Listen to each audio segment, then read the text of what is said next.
2026 में तमिलनाडु में एनडीए की सरकार बनने जा रही है। तमिलनाडु चुनाव के लिए बीजेपी ने बनाई रणनीति। आखिरी दौर में बीजेपी और एआईएडीएमके की तैयारी। विनिंग सीट पर बीजेपी की नजर। इस साल अप्रैल मई में होने वाले तमिलनाडु विधानसभा चुनाव के लिए बीजेपी ने कमर कस ली है। एआईएडीएमके के साथ अपने गठबंधन को आखिरी रूप देने के लिए बीजेपी कोर कमेटी की बैठक हुई। गृह मंत्री अमित शाह भी मौजूद रहे। 2026 में तमिलनाडु में एनडीए की सरकार बनने जा रही है। आने वाले चुनाव में भारतीय जनता पार्टी एआईएडीएमके के साथ हमारे और साथी दलों के साथ एक मजबूत गठबंधन कर कांग्रेस और डीएमके को अंतिम लड़ाई देने का काम करने वाली है।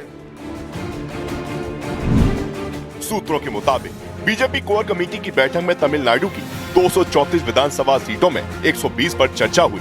जानकारी मिली है कि तमिलनाडु विधानसभा चुनाव में बीजेपी का पूरा फोकस विनिंग सीटों पर है। सूत्र बता रहे हैं कि बीजेपी कोयम्बटूर की 2, कन्याकुमारी की 2, मदुरई की कुछ सीटें और चेन्नई की 3 से 4 सीटों पर उम्मीदवार उतारना चाहती है। इसके अलावा रामेश्वर रीजन की सीटों पर भी बीजेपी उम्मीदवारों को उतारने की तैयारी में है। सूत्रों के मुताबिक तमिलनाडु विधानसभा चुनाव के मद्देनजर जो कि बीजेपी और पन्नीरस्वामी गुट के बीच हो रहा है, उससे पहले यही कोशिश है कि पन्नीरसेल्वम गुट और दिनाकरन का गुट भी उनके साथ एनडीए में आ जाए। फिलहाल ये दोनों एनडीए के गुट में नहीं हैं।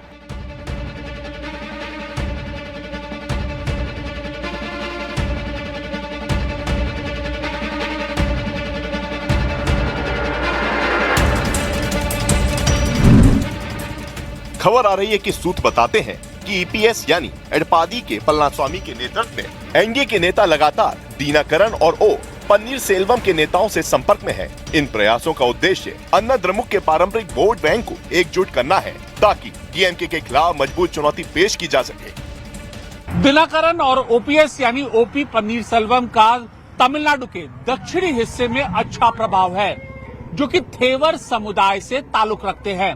अगर ये दोनों एनडीए के धड़े में आ जाते हैं तो तमिलनाडु के विधानसभा चुनाव में एनडीए की जो परिस्थिति है वह और ज्यादा अच्छी हो सकती है। बीजेपी की कोर कमेटी की बैठक में इन्हीं बातों पर चर्चा होने की खबर है, क्योंकि तमिलनाडु में चुनाव नजदीक है और बीजेपी दक्षिण के मजबूत किले तमिलनाडु को भेजना चाहती है।